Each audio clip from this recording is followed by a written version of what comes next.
नमस्कार शेतकरी मित्रांनो, 40 तालुके राज्यातील जे दुष्काळग्रस्त गंभीर स्वरूपाचे किंवा मध्यम स्वरूपाचे दुष्काळग्रस्त तालुके घोषित करण्यात आले होते खरीप 2023 मध्ये, त्या तालुक्यांना मदत वाटप सुरू झालेली आहे। आताच्या घडीची एक ताजी बातमी आपल्याशी शेअर करायची आहे की आता याद्या या प्रकाशित झालेल्या आहेत। शेतकऱ्याला विशिष्ट क्रमांक मिळवून सीएससी केंद्रावरती जाऊन त्या याद्याचं केवायसी करणं प्रक्रिया ही सुरुवात झालेली आहे। मी मागील आठवड्यापूर्वी म्हणजे 23 मार्चला जो काही शासन निर्णय झाला होता की शासनाने निधीही वाटप करायला सुरुवात झाली होती, त्याबद्दलही व्हिडिओ टाकला होता। जवळपास 2 ते 3 लाख लोकांनी त्या व्हिडिओला पाहिलं, कमेंट्सही केल्या। बऱ्यापैकी अशा कमेंट्स होत्या की फेकाफेकी करू नका, शेतकऱ्याला फसवू नका, शेतकऱ्याची हाय लागेल। परंतु मला तुम्हाला हे सांगायचं आहे की कुठलीच गोष्ट, मी स्वतः सीएससी केंद्र चालक आहे, मी स्वतः विम्याचे फॉर्म भरतो, मी स्वतः शेतकरी आहे किंवा शेतकऱ्याचा मुलगा आहे। त्यामुळे कुठलीच फेकाफेकीची बातमी आपल्या चॅनलवरती तरी आणि माझ्या माध्यमातून ही शेतकऱ्यांपर्यंत जाणार नाही। मागील 3 दिवसापासून मी स्वतः जे काही अनुदानाच्या याद्या, दुष्काळग्रस्त तालुका असेल तुमचा, त्याची जी काही यादी जर असेल तुमच्याकडे आणि शेतकरी माझ्याकडे त्या तालुक्यातले येत आहे आणि मी त्यांचं जे काही आहे आधार प्रमाणीकरण करून त्यांच्या खात्यावरती पैसे जमा करतील। सुरू झाला असेल तर माझा तालुका हा दुष्काळग्रस्त तालुका आहे का, किंवा तुम्हाला असाही प्रश्न असेल की सरसकट मग तालुक्याला मिळणार आहे का, मग त्यासाठी काही केवायसी करायला लागतं किंवा त्यावेळेस काही पीक पाणी करावी लागते का, किंवा मग मला माझी यादी कसं समजेल, यादी समजली तर कुठं जाऊन मला केवायसी करायचं आहे, किती दिवसात पैसे खात्यावरती येतील, कोणत्या खात्यावरती पैसे येतील, आधारला मोबाईल लिंक आहे का नाही, हे गरजेचं आहे का, या सर्व प्रश्नाचा गुंता काय तो शेतकऱ्यांमध्ये झालेला दिसतोय।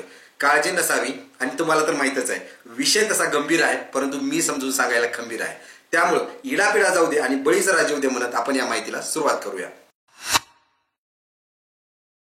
मित्रहो, 19 मार्च ते 20 मार्च या दरम्यान याद्या दुष्काळग्रस्त तालुक्याच्या जे काही पात्र शेतकरी असणार आहेत त्यांच्या याद्या ह्या जाहीर करण्यात आलेल्या आहेत, त्याच्या याद्या अपलोड झालेल्या आहेत आणि तालुका कृषी अधिकारी किंवा तालुका कृषीच्या ऑफिसच्या माध्यमातून या याद्या आता प्रसारित करण्यात आलेल्या आहेत। मागील 1 आठवड्यापासून यादी ही शेतकऱ्यांसाठी उपलब्ध करून देण्यात आलेली आहे। तुम्हाला जर अद्याप यादी मिळालेली नसेल तर तुम्हाला तुमच्या तालुका कृषी ऑफिसशी संपर्क साधायचा आहे। जर तुमचा तालुका हा दुष्काळग्रस्त असेल तर। मी लातूर तालुक्यातला आहे, लातूर जिल्ह्यातला आहे। लातूर जिल्ह्यामध्ये केवळ रेणापूर हा तालुका आहे जे की दुष्काळग्रस्त मध्यम स्वरूप किंवा गंभीर स्वरूपाच्या दुष्काळात मोडला जातो आणि त्याच्या याद्या जिल्हा तालुक्यामध्ये जे काही गाव आहेत, गावनिहाय किंवा तालुक्याचे जे काही वेगवेगळे गावं आहेत त्या मंडळनिहाय याद्या या प्रकाशित करण्यात आलेल्या आहेत। तुम्हाला तुमची यादी ही पाहून घेणं गरजेचं आहे। मग आता हा प्रश्न सर्वात पहिला पडतो की शेतकरी कोणते पात्र असणार आहेत। पात्रतेच्या बाबतीत जर तुमचा तालुका दुष्काळग्रस्त ठरला आहे तर याचा अर्थ असा नाही की सरसकट सगळ्या शेतकऱ्यांना याचं अनुदान मिळणार आहे। मी मागील व्हिडिओमध्येही सांगितलं होतं की जर तुम्ही ई पीक पाणी केली असेल, विमा भरल्यानंतर जर तुम्ही ई पीक पाणी केली असेल किंवा त्याच्या अगोदर जर ई पीक पाणी केली असेल आणि त्यामध्ये जे काही सिंचनाचा स्रोत तुम्ही निवडला असेल, म्हणजे ज्यामध्ये की तुम्ही पावसाच्या आधारावरती हे पीक घेताय असं जर तुम्ही निवडला असेल तरच ते शेतकरी यामध्ये पात्र ठरणार आहेत। जर तुम्ही सिंचनाच्या स्रोत मध्ये बोर असेल, विहीर असेल आणि तुमच्याकडे पाण्याचा सोर्स उपलब्ध असेल, स्रोत उपलब्ध असेल तर कमी पाऊस जरी झाला तरी तुमच्या पिकाला तेवढं नुकसान होणार नाही। असा काय तो पंचनामा यामध्ये करण्यात आलेला आहे आणि ते शेतकरी हे वगळले जाऊ शकतात। त्यामुळे पात्र शेतकरी जे आहे ते जिरायतदार म्हणजे बागायतदार नसून जिरायतदार शेतकरी ज्याने ई पीक पाणीच्या वेळेस केलं होतं। मग आता बऱ्याच शेतकऱ्यांना वाटेल की ही तर आमची फसवणूक झाली, आम्ही असं नव्हतं माहिती, आम्हाला माहित असतं तर आम्ही केलं असतं, तर या सगळ्या वेगळ्या गोष्टी आहेत, परंतु निकष हा आहे। मग आता दुसरी गोष्ट आपण पाहूया की नेमकं हेक्टरी किती अनुदान मिळणार आहे। आता लातूर जिल्ह्यातल्या रेणापूर तालुका जो एकमेव तालुका पात्र झाला आहे त्यामध्ये हेक्टरी 8,500 रुपये इतकं अनुदान हे देण्यात आलेलं आहे। मग तुमचं जे काही पीक असेल, पिकामध्ये जे काही तुमची जमीन असेल त्यामध्ये 8,500 रुपये इतकं अनुदान हे देण्यात आलेलं आहे। आता तिसरी महत्वाची गोष्ट म्हणजे यादी कुठं उपलब्ध राहणार आहे। यादी उपलब्ध जर तुम्हाला तुमच्याकडे व्हॉट्सअपद्वारे जर तुमच्या शेजारच्या किंवा तुमच्या गावातल्या एखाद्या पुढारी मंडळाकडनं जर नाही उपलब्ध करता आली तर तुम्हाला तालुका कृषी ऑफिसला भेट घेणं गरजेचं आहे। तिथं तुम्हाला यादी एक्सेल शीटच्या फॉर्मॅटमध्ये किंवा पीडीएफच्या फॉर्मॅटमध्ये भेटेल। मग ती यादी उपलब्ध केल्यानंतर त्यामध्ये एक विशिष्ट क्रमांक दिलेला आहे, 24 अंकी नंबर आहे जो की 2324 RNRHR 4240, जे तुमच्या गावाचं नाव असेल, रेणापूरचं असेल तर REN आणि पुढचे जे 4 अंक आहेत ते तुमचे ऍप्लिकेशन नोंदणी क्रमांक आहे।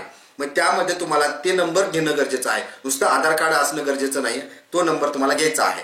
मग नेमकं याची केवायसी कशी करायची आणि कुठं करायची, तो नंबर जर तुम्हाला प्राप्त झाला तुमचा विशेष क्रमांक, तर तुम्हाला भेट द्यायची आहे सेतू सुविधा केंद्रावरती. आपले सरकार केंद्र किंवा सीएससी केंद्र नसून सेतू सुविधा केंद्र. बऱ्याच काही आपले सरकार केंद्रावरती महा-आयटीचे लॉग इन नसल्यामुळं तिथं तुमचं काम होऊ शकणार नाही.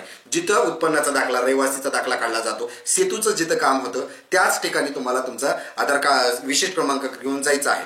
ते टाकल्यानंतर जर तुमच्या आधारला मोबाईल लिंक असेल तर तिथं ई-केवायसी ओटीपी द्वारे किंवा थंबने ई-केवायसी ही केली जाईल. आता शेतकऱ्याला पडलेला चौथा प्रश्न म्हणजे की पैसे कधी जमा होतील. तर अशी अपेक्षा आहे की या यंत्रणेला ज्याही वेळेस तुम्ही ई-केवायसी कराल त्याच्या 8 ते 10 दिवसात तुमच्या आधार संलग्न खात्यावरती पैसे येतील. ना की जे आधार कार्डचे जे बँक पासबुक किंवा जे अकाउंट डिटेल्स तुमचे यादीमध्ये दिसतात त्यावरतीच येतील असं नाहीये. आधार संलग्न खात्यावरती पैसे हे जमा होणार आहेत. अशा प्रकारे ही होती माहिती. जे काही 40 तालुके दुष्काळग्रस्त जडलेले आहेत त्यामध्ये शेतकऱ्यांना, पात्र शेतकरी कोण आहेत, हेक्टरी लाभ किती झालेला आहे, काय करायचं आहे, पैसे कसे खात्यावरती येतील, हे सगळं मी तुम्हाला सविस्तर सांगितलं आहे. आशा करतो की ही जी माहिती आहे, प्रॅक्टिकल माहिती, खरीखुरी माहिती आपल्या उपयोगी पडणार आहे. काही प्रश्न असतील तुम्हाला कमेंट बॉक्समध्ये नक्की विचारा, मी त्याच्या प्रश्नाचं उत्तर देण्याचा प्रयत्न करेन. माहिती कशी वाटली कमेंटमध्ये कळवा.